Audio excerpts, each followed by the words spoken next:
चलिए देखिए dear student, आज हम लोग क्लास 12 दोस्तों केमिस्ट्री का जो 500 ऑब्जेक्टिव क्वेश्चन चल रहा था उसी का आज पार्ट 7 देखने वाले हैं। तो सभी विद्यार्थी लास्ट तक देखिए, ठीक ना डियर स्टूडेंट। 500 जो ऑब्जेक्टिव क्वेश्चन करवा रहा हूँ इसी में से आपके बोर्ड एग्जाम में छपने वाला है, तो लास्ट तक देखिए। और इसके पहले के वीडियोस आप लोग प्लेलिस्ट में जाकर के देख लीजिएगा, इस वीडियो के लास्ट में आपको मिल जाएगा। चलिए लास्ट तक देखिए, बहुत मज़ा आने वाला है। काफ़ी कमाल का क्वेश्चन सेलेक्ट किया गया है, और जो विद्यार्थी PDF पर नोट्स नहीं लिए हैं तो इस नंबर पर व्हाट्सएप मैसेज करके ले सकते हैं। चलिए यहाँ से कहा जा रहा है दोस्तों, फर्स्ट क्वेश्चन के पृथ्वी के परत में जो सर्वाधिक पाए जाने वाला जो धातु होता है वो कौन होता है। तो देखो, पृथ्वी के परत में सर्वाधिक पाए जाने वाला धातु पूछा तो अल्युमिनियम लगाएंगे, लेकिन अगर धातु आपसे पूछेगा एलिमेंट तो आप लोग को सिलिकॉन लगाना है। लेकिन आपसे पूछा क्या है, धातु, तो आपको याद रखना अल्युमिनियम जो है दोस्तों पृथ्वी पर सर्वाधिक मात्रा यानी कि अधिक मात्रा में पाए जाने वाला क्या है, धातु है। तो याद रखिएगा, ये नंबर आपका राइट आंसर हो जाएगा। अगर धातु पूछेगा तो सिलिकॉन याद रखेगा, लेकिन अपन से धातु पूछा गया तो याद रखेगा अल्युमिनियम, ऑप्शन नंबर ए। चलिए सेकंड नंबर क्वेश्चन देखिए। सेकंड नंबर में कहा जा रहा है दोस्तों कि निम्नलिखित में से किस जैव अणु का मैग्नीशियम का एक प्रमुख संघटक होता है। यानी कि कौन है दोस्तों जैव अणु का मैग्नीशियम यानी कि मैग्नीशियम का एक प्रमुख संघटक होता है। तो वो आपका दोस्तों क्लोरोफिल होता है, यानी कि क्लोरोफिल में ही मैग्नीशियम पाया जाता है, ठीक ना डियर स्टूडेंट। तो याद रखेगा, जो आपका जैव अणु जो होता है मैग्नीशियम जो होता है दोस्तों, इसका जो प्रमुख संगठन जो होता है ये क्लोरोफिल होता है। बी नंबर ऑप्शन हो जाएगा, बहुत बार एग्जाम में पूछा है तो बिल्कुल इसको याद रखिएगा। चलिए नेक्स्ट क्वेश्चन देखिए। देखो थर्ड नंबर में कहा जा रहा है कि निम्नलिखित में से किस यौगिक का उपयोग अग्निशामक के रूप में किया जाता है, ठीक ना डियर स्टूडेंट। देखो अग्निशामक के रूप में किसका यूज किया जाता है, तो याद रखेगा CCl4 जो होता है दोस्तों, इसका यूज जो हम लोग करते हैं अग्निशामक के रूप में करते हैं, इसीलिए इसका ए नंबर आपका राइट आंसर हो जाएगा, ठीक ना डियर स्टूडेंट। आप लोग देखेंगे डी स्टूडेंट CCl4 जो हो जाएगा क्या होगा, अग्निशामक हो जाएगा, जो कि आपको ए नंबर ऑप्शन में दिख जाएगा। चलिए आप लोग गूगल पर सर्च कीजिएगा एजुकेशन लेक्चर, वहाँ से भी आप लोग तैयारी कर सकते हैं। चलिए 4 नंबर में कहा जा रहा है कि निम्नलिखित में से कौन लाइफिलिक कोलाइड नहीं है। देखो कहा जा रहा है दोस्तों, कौन है जो लाइफिलिक कोलाइड नहीं है। देखो इसका एग्जांपल मैं आप लोग को बता चुका हूँ, गोंद, खून, स्टार्च, ग्लूकोज, ये सब क्या है आपका लाइफिलिक कोलाइड है। लेकिन आपसे कहा जा रहा है कौन है जो लाइफिलिक कोलाइड नहीं है, तो वो आपका दोस्तों कुहासा जो होता है ना, ये आपका लो जो होता है दोस्तों लाइफिलिक कोलाइड नहीं होता है। तो याद रखिएगा, सी नंबर आपका राइट आंसर हो जाएगा। चलिए 5 नंबर में कहा जा रहा है कि बिलियन के अनुसंख्यक गुणधर्म का उदाहरण कौन है।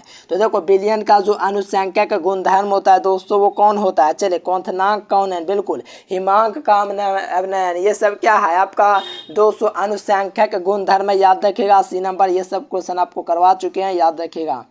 चलिए यहाँ से 6 नंबर में कहा जा रहा है दोस्तों कि घोलक के 1 kg में उपस्थित घोल के मोलों की संख्या को क्या कहते हैं। इनके घोलक जो होता है दोस्तों उसके 1 kg में घोल के जो मोलों की संख्या होता है, इनके घोल का जो मोलों की संख्या होता है टी, उसी को हम लोग मोललता कहते हैं। क्या कहते हैं सर जी, मोललता कहते हैं। तो यहाँ से आप लोग देख लीजिएगा तो बी नंबर में दिख जाएगा, यानी कि घोलक के 1000 ग्राम में उपस्थित घोल के मोलों की दोस्तों जो संख्या होगी उसी को हम लोग मोललता कहते हैं। डेट मीन्स ऑप्शन भी हो जाएगा।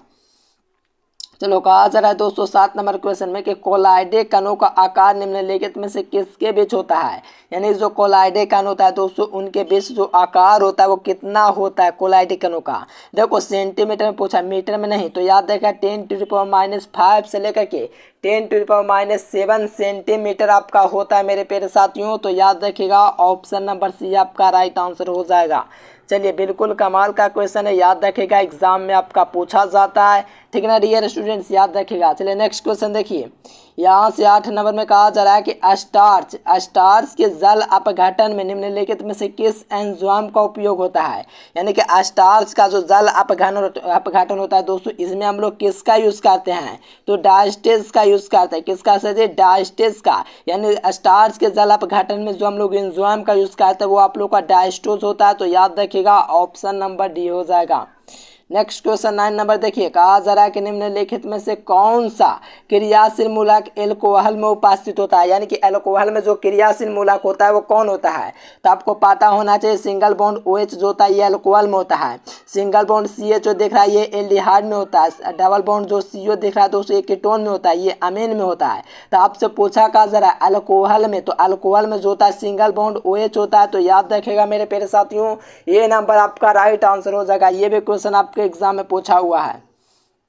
देखो रासायनिक अधिशोषण की दर क्या होता है, यानी कि जो रासायनिक अधिशोषण होता है दोस्तों उसका जो दर होता है वो क्या होता है। चलिए 10 नंबर क्वेश्चन का आंसर लगाइए। देखो ये दोस्तों दाब बढ़ने से बढ़ता है, यानी कि रासायनिक अधिशोषण का जो दर होता है दोस्तों, जो रेट होता है ये क्या होता है, दाब बढ़ने से ये बढ़ता है। तो याद रखेगा डी नंबर आपका राइट आंसर हो जाएगा। ये भी काफी आसान और लाजवाब क्वेश्चन था।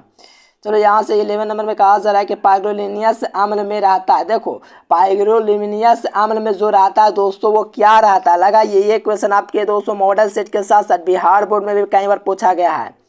चलिए 10% एसिटिक अम्ल की 50% की आपका 20%। चलिए 10% वाले विद्यार्थी बिल्कुल सही है। देखो 2% कैसे 2% होता है, लेकिन ज़्यादा कंडीशन में 10% तक होता है दोस्तों इसमें आपका एसिटिक अम्ल। ठीक ना डिएशन, ये ध्यान रखिएगा, कभी कंफ्यूज मत कीजिएगा। चलिए 12 नंबर में कहा जा रहा है दोस्तों कि निम्नलिखित में से किसको अवकृत करके सेकेंडरी अमीन प्राप्त होता है, यानी कि किसको दोस्तों जो अवकृत करके हम लोग सेकेंडरी अमीन प्राप्त करते हैं। लगाइए इसका आंसर 12 नंबर क्वेश्चन का 12 नंबर। चलिए बिल्कुल कार्बोनिल अमीन जो होता है दोस्तों इसको हम लोग अवकृत करके सेकेंडरी अमीन बनाते हैं, यानी कि सेकेंडरी अमीन जो हम लोग को दोस्तों प्राप्त करते हैं कार्बोनिल अमीन को दोस्तों क्या करते हैं ये अवकृत करते हैं तभी हमको प्राप्त होता है। तो याद रखेगा सी नंबर। देखो 13 नंबर में कहा जा रहा है दोस्तों कि गन्ने का दोस्तों जो चीनी होता है गन्ने के चीनी के जल अपघटन, यानी कि जल अपघटन निम्नलिखित में से क्या मिलता है, यानी कि चीनी का दोस्तों जो गन्ना होता है गन्ना के चीनी के जल अपघटन से निम्नलिखित में से क्या प्राप्त होता है, तो ग्लूकोज और फ्रुक्टोज प्राप्त होता है। तो याद रखेगा सी नंबर हो जाएगा ग्लूकोज और फ्रुक्टोज, इससे हमको प्राप्त होता है। ठीक ना डियर स्टूडेंट, ये भी कमाल का क्वेश्चन है। तो याद रखेगा सी नंबर। एंजाइम है, एंजाइम क्या है, तो देखो एंजाइम जो होता है दोस्तों वो आपका प्रोटीन होता है। क्या होता है, प्रोटीन होता है। एंजाइम जो होता है मेरे प्रिय साथियों क्या होता है, प्रोटीन होता है। ठीक ना डियर स्टूडेंट्स, कमाल का क्वेश्चन है। तो याद रखेगा आपका सी नंबर हो जाएगा, एंजाइम जो होता है वो आपका प्रोटीन होता है। चलिए कहा जरा दोस्तों नेक्स्ट क्वेश्चन, घनाकार में ब्रेबस जालकों की संख्या क्या होता है। तो देखो घनाकार में दोस्तों क्रिस्टल में ब्रेबस जालकों की जो संख्या होता है दोस्तों वो 3 होता है, और वहीं आप लोग को जालकों की संख्या सिर्फ पूछेगा तो 14 हो जाएगा, लेकिन घनाकार में पूछेगा तो याद रखेगा मेरे प्यारे साथियों घनाकार में जो होता है वो आपका 3 होता है। क्या होता है सर जी, 3 होता है। हाँ जी, तो ए नंबर इसका राइट आंसर हो जाएगा। चलो देख नेक्स्ट क्वेश्चन यहाँ पर 16 नंबर देखिएगा। तो कहा जाए कि एक अष्टफलक रिक्ति में निम्नलिखित में से कितने घोलों से घिरा होता है, यानी कि एक अष्टफलक जो रिक्ति होता है दोस्तों कितने गोलों से घिरा होता है। तो अष्टफलक जो होता है दोस्तों 6 गोलों से घिरा हुआ होता है, यानी कि बंद होता है। तो ध्यान में रखिएगा डियर स्टूडेंट्स, ये भी खास का क्वेश्चन था। चलिए 7 नंबर में कहा जा रहा है कि निम्नलिखित में से किस क्रिस्टल दोष के कारण क्रिस्टल का जो घनत्व होता है उसमें कमी आ जाता है। वो कौन सा दोष होता है दोस्तों जिसके कारण क्रिस्टल के जो घनत्व होता है दोस्तों उसमें कमी आ जाता है। ठीक ना डियर स्टूडेंट, वो शॉर्ट की दोष है। जो भी विद्यार्थी शॉर्ट की दोष लगाएं उनका बिल्कुल राइट आंसर है। शॉर्ट के दोष के कारण ठोस के क्रिस्टल का घनत्व क्या होता है, ठोस के जो क्रिस्टल घनत्व होता है दोस्तों वो घट जाता है। घटने का मतलब दोस्तों बी नंबर से है। ठीक ना, तो याद रखेगा। देखो यहाँ से कहा जाता है कि फेरोचुंबकीय पदार्थ कौन है। देखो फेरोचुंबकीय पदार्थ का सूत्र आपसे पूछा जा रहा है। तो फेरोचुंबकीय जो होता है दोस्तों Fe3O4 जो होता है ये आपका दोस्तों क्या है, फेरोचुंबकीय है। तो याद रखेगा बी नंबर आपका राइट आंसर हो जाएगा। ये सब क्वेश्चन आपके एग्जाम में पूछा हुआ है कि फेरोचुंबकीय जो होता है वो कौन होता है, तो आपको पता है कि बी नंबर हो जाएगा। चलिए यहाँ से कहा जा रहा है 219 नंबर में कि होप के वेद द्वारा निम्नलिखित में किस धातु का शोधन किया जाता है, यानी कि होप वेद के द्वारा किस धातु का शोधन किया जाता है। तो आप लोग याद रखिएगा अल्युमिनियम जो होता है ना इसी धातु को हम लोग शोधन करते हैं होप वेद के द्वारा। कौन सा वेद सर जी, होप वेद। तो याद रखिएगा अल्युमिनियम आपको बी नंबर में दिख जाएगा, और ये भी प्रश्न आपके एग्जाम में पूछ दिया है। चलिए देखो सबसे कम दोस्तों क्वथनांक वाले गैस कौन सा है। देखो सबसे जो कम क्वथनांक होता है वो किसका होता है, तो हीलियम जो होता है दोस्तों इसका क्वथनांक सबसे कम होता है, यानी कि लोएस्ट जो क्वथनांक जो होता है मेरे प्यारे साथियों, जो लोएस्ट जो बॉइलिंग पॉइंट होता है वो हीलियम का होता है। तो याद रखिएगा बी नंबर। चलिए यहाँ से 21 नंबर में कहा जाए दोस्तों कि निम्नलिखित में से सिर्फ एक ऑक्सीकरण अवस्था बनाता है। देखिए कौन है जो सिर्फ एक ऑक्सीकरण अवस्था दर्शाता है, तो वो आपका दोस्तों फ्लोरीन है। कौन है सर जी, फ्लोरीन। तो ए नंबर। चलिए यहाँ पर 22 नंबर में कहा जा रहा है कि निम्नलिखित में से कौन ऑक्सीकारक एवं अवकारक दोनों की तरह व्यवहार करता है।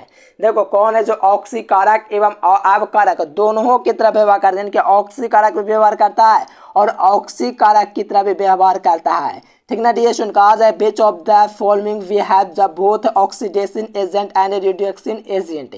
तो आपका दोस्तों एसोटोजोगाइट्स होता है अवकारक और ऑक्सीकारक दोनों की तरह व्यवहार करने वाला होता है।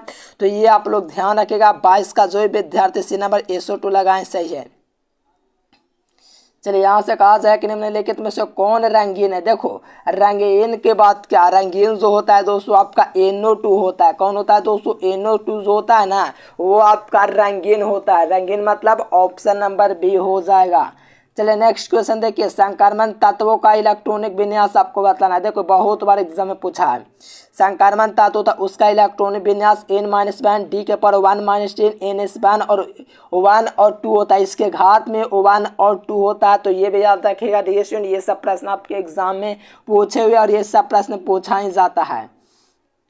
चलो कहा जा रहा है कि निम्नलिखित में से किसमें मैग्नीज की ऑक्सीकरण अवस्था। देखो मैग्नीशियम नहीं है, Mg रहता है तब मैग्नीशियम। मैग्नीज का ऑक्सीकरण न्यूनतम होता है। किसका दोस्तों ऑक्सीकरण न्यूनतम होता है मैग्नीज के लिए, तो आपका दोस्तों मैग्नीज सल्फेट का होता है। किसका सर जी, मैग्नीज सल्फेट। तो यहाँ से देख लीजिए आपको ए नंबर ऑप्शन में दिख जाएगा मैग्नीज सल्फेट है।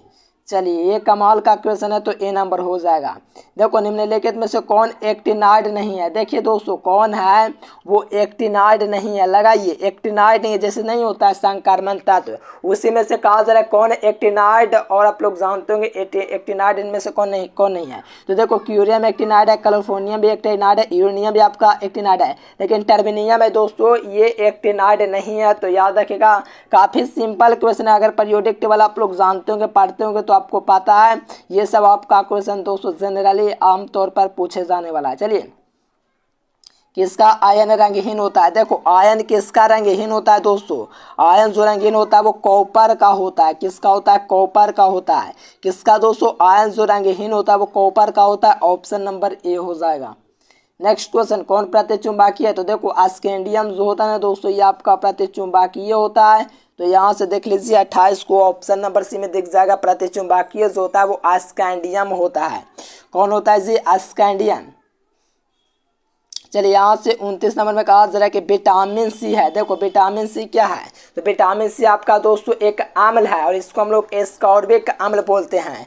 अगर आप लोगों से दोस्तों पूछेगा विटामिन है क्या, तो वो रेटिनॉल उसका रासायनिक नाम होता है और वो सब विटामिन है। उसी प्रकार से विटामिन सी भी एक प्रकार का विटामिन है और इसका जो रासायनिक नाम होता है एस्कॉर्बिक अम्ल, और ये एस्कॉर्बिक अम्ल है। तो याद रखिएगा ऑप्शन नंबर ए। चलो देखो कहा जा रहा है कि निम्नलिखित में से किसमें कोबाल्ट पाया जाता है। देखो कोबाल्ट जो होता है दोस्तों किसमें होता है। देखो कोबाल्ट जो होता है दोस्तों विटामिन B12 में होता है। किसमें सर जी, विटामिन जो B12 होता है उसमें कोबाल्ट भरपूर मात्रा में पाया जाता है। तो यहाँ से आप लोग देखेगा तो कोई ऑप्शन में नहीं है, शायद डी नंबर में आपको दिख जाएगा B12। देखिए विटामिन B12 आपको डी नंबर में दिख रहा है, इसमें कोबाल्ट होता है। चलिए कहा जाए दोस्तों कि कौन योगशील बहुलक है। देखिए योगशील जो बहुलक होता है दोस्तों वो कौन होता है। योगशील जो होता है उच्च घनत्व वाले पॉलीथीन होता है, यानी कि उच्च घनत्व का ये पॉलीथीन जो होता है दोस्तों उसी को हम लोग क्या कहते हैं, योगशील बहुलक कहते हैं। जिसमें उच्च घनत्व जो होता है उसी को कहते हैं मेरे प्यारे साथियों। तो याद रखिएगा उच्च घनत्व वाला जो होता है योगशील बहुलक आपका पॉलीथीन होता है। तो ध्यान रखिएगा सी नंबर। चलिए सभी विद्यार्थी प्रत्येक क्वेश्चन का आंसर याद करेंगे क्योंकि ये प्रश्न आपके बोर्ड एग्जाम के लिए हम लोग करवा रहे हैं और बिल्कुल याद करना आपको बहुत ज़रूरी है। कहा जाए दोस्तों कि F2C बराबर CF2 जो होता है निम्नलिखित में से किसका एकलक है। तो देखो ये टेफ्लॉन का, ये काफ़ी कमाल का क्वेश्चन है मेरे प्यारे साथियों। किसका? टेफ्लॉन का। ये 2 नंबर में पूछा गया बिहार बोर्ड में और 200 सब्जेक्टिव में। तो याद रखिएगा ये टेफ्लॉन जो हो जाएगा दोस्तों आपका F2C बराबर CF2 जो होगा ये एकलक है टेफ्लॉन का। चलो यहाँ से दोस्तों कहा जा रहा है कि क्लोरोक्वीन एक क्या है। देखो कहा जाए दोस्तों कि क्लोरोक्वीन क्या है मेरे प्यारे साथियों। देखिए क्लोरोक्वीन जो होता है वो क्या है। चलिए बिल्कुल बिल्कुल एंटी मटेरियल है मेरे प्यारे साथियों। ऑप्शन नंबर सी हो जाएगा। क्या हो जाएगा? एंटी मटेरियल जो होता है दोस्तों वो आपका क्लोरोक्वीन होता है। क्या होता है? Anti material. याद रखिएगा ये भी क्वेश्चन आपके बिहार बोर्ड में बहुत बार पूछा हुआ क्वेश्चन है। तो ये सब काफी कमाल का क्वेश्चन है, तो याद करते जाइए। देखो कहा जा रहा है दोस्तों कि निम्नलिखित में से कौन ब्रॉड स्पेक्ट्रम एंटीबायोटिक है। यानी कि ब्रॉड स्पेक्ट्रम एंटीबायोटिक जो होता है दोस्तों वो कौन होता है। चलिए लगा दीजिए इसका आंसर। देखो पेंसिलिन जो होता है दोस्तों आपका क्या होता है? ब्रॉड स्पेक्ट्रम एंटीबायोटिक नहीं होता। बाकी आप लोग देख लीजिए टेट्रासाइक्लिन, क्लोरोमाइसिटिन, ये सब क्या है आपका एंटीबायोटिक ब्रॉड स्पेक्ट्रम का होता है। लेकिन आप लोग यहाँ से देखेगा मेरे प्यारे साथियों पेंसिलिन जो होता है ये नहीं होता है। चलिए कहा जा रहा है दोस्तों कौन है? गैमाक्सिन है। देखो निम्नलिखित में से कौन है दोस्तों? वो गैमाक्सिन है।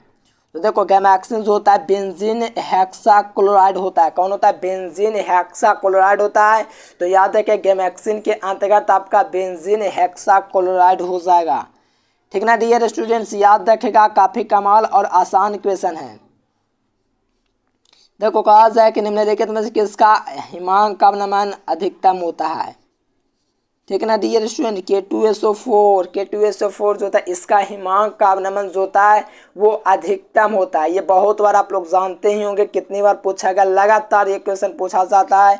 तो बिल्कुल ध्यान में रखिएगा हिमांक का अवनमन K2SO4 का होता है अधिकतम। चलो फैराडे, एक फैराडे क्या होता है? तो एक फैराडे जो होता है दोस्तों वो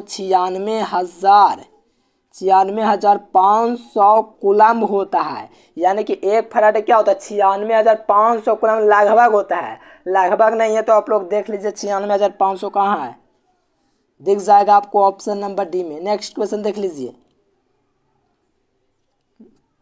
चलिए कहा जाए दोस्तों कि जब लेड संचय सेल को चार्ज किया जाता है, जब लेड संचय सेल को दोस्तों चार्ज किया जाता है तो निम्नलिखित में से क्या होता है। यानी कि लेड संचय को दोस्तों चार्ज किया जाता है तो निम्नलिखित में से क्या प्राप्त होता है। तो ये आपका दोस्तों सल्फ्यूरिक अम्ल जो होता है पुनः उत्पन्न हो जाता है। यानी कि जब लेड संचय सेल को चार्ज किया जाता है तो निम्नलिखित में से क्या होता है। तो ये सल्फ्यूरिक अम्ल जो होता है दोस्तों इसमें पुनः उत्पन्न हो जाता है। क्या हो जाता है? पुनः, यानी कि अपने आप तुरंत उत्पन्न हो जाता है। देखो यहाँ पर 39 नंबर क्वेश्चन देखिएगा। तो कहा जा रहा है दोस्तों कि वाइसागोल जिसे एक निश्चित ताप पर संयोजन में किसी प्रकार के परिवर्तन के उबाला जाता है तो इसी को हम लोग एजेट्रोपिक मिश्रण कहते हैं। यानी कि वाइसा दोस्तों घोल जो हम लोग निश्चित ताप पर बिना संयोजन के किसी प्रकार के परिवर्तन में उबालते हैं तो इसी को हम लोग एजेट्रोपिक मिश्रण कहते हैं। जो कि आप लोग ये नंबर में देख लीजिए, काफ़ी कमाल का क्वेश्चन है। Next question, hydrogen oxygen cell में निम्नलिखित में से किस तरह का सेल है। यानी कि हाइड्रोजन ऑक्सीजन सेल निम्नलिखित में से किस प्रकार का सेल है। डियर स्टूडेंट लगा दीजिए इसका राइट आंसर। काफ़ी आसान क्वेश्चन है। तो याद रखिए ईंधन सेल जो होता है दोस्तों ये क्या होता है? हाइड्रोजन ऑक्सीजन सेल में आपका दोस्तों जो होता है ईंधन सेल होता है, ये हाइड्रोजन ऑक्सीजन। ठीक ना डियर स्टूडेंट, किस प्रकार का सेल है? तो याद रखिएगा ईंधन सेल। ठीक ना डियर स्टूडेंट, याद रखिएगा। किसी रासायनिक अभिक्रिया के दर क्या होता है। देखो किसी रासायनिक अभिक्रिया की जो दर होता है समय के साथ घटती है। ये आपको दोस्तों चैप्टर 4 में भी करवाए हैं, साथ में सब्जेक्टिव क्वेश्चन भी समझाए हैं। आपका रासायनिक अभिक्रिया का जो दर होता है समय के साथ घटते हैं। यानी कि समय जैसे ही घटेगा तो उसका दर भी जाहिर सी बात है घट जाएगी। चलिए यहाँ से देखिए, यहाँ पर 43 नंबर में कहा जा रहा है कि जब एसिटिलीन को दोस्तों सल्फ्यूरिक अम्ल और AgSO4 के साथ उपस्थिति में दोस्तों प्रवाहित किया जाता है तो कौन सा नए यौगिक का निर्माण होता है। तो आपका जो यौगिक होता है दोस्तों वो कौन होता है? वो आपका एस्टल्डिहाइड होता है। क्या होता है सर जी? हाँ बहुत अच्छा मेरे प्यारे साथियों, एकदम कमाल कर दिए। एस्टल्डिहाइड, चलिए फॉर्मल्डिहाइड नहीं, एस्टल्डिहाइड होगा बिल्कुल। जो विद्यार्थी ऑप्शन नंबर सी लगाए हैं उनका बिल्कुल राइट आंसर है। क्या हो जाएगा? एस्टल्डिहाइड CH3CHO हो जाएगा। ठीक ना dear student, C number. Next question देख लीजिए यहाँ से 44 नंबर का आज सबसे कम वाष्पशील कौन होता है। तो देखो ये बहुत बार एग्जाम में नहीं पूछा गया, लेकिन एग्जाम के लिए बहुत इंपॉर्टेंट आपके लिए, क्योंकि जो सबसे कम वाष्पशील होता है दोस्तों, आप लोगों का लिस्ट जो वोल्टेज होता है दोस्तों, आपका H2O होता है। H2O मतलब जल, यानी कि आपका जल जो होता है सबसे कम वाष्पशील है। देखो सभी लिंगेट क्या होते हैं, आसान क्वेश्चन। सभी लिंगेट जो होता है दोस्तों वो लेविस अम्ल भस्म होते हैं, यानी कि सभी जितने भी लिंगेट हैं दोस्तों, जितने भी लिंगेट आप लोग देखते हो वो सब क्या एक भस्म है। क्या है दोस्तों, एक भस्म है। तो याद रखिएगा option number B. Next question देखो 45 नंबर में कहा जा रहा है कि जब फॉर्मल्डिहाइड की अभिक्रिया अमोनिया के साथ कराई जाती है तो निम्नलिखित में से कौन सा कंपाउंड बनता है। देखो जब फॉर्मल्डिहाइड यानी कि दोस्तों HCHO की अभिक्रिया जब अमोनिया यानी कि NH3 के साथ कराई जाती है तो आपका जो दोस्तों जो बनता है कंपाउंड, जो यौगिक बनता है वो आपका क्या बनता है, हेक्सामिथिलीन टेट्रामीन बनता है। तो बी नंबर। चलिए 47 नंबर में कहा जा रहा है कि ईस्टर का क्रियाशील मूलक क्या होता है।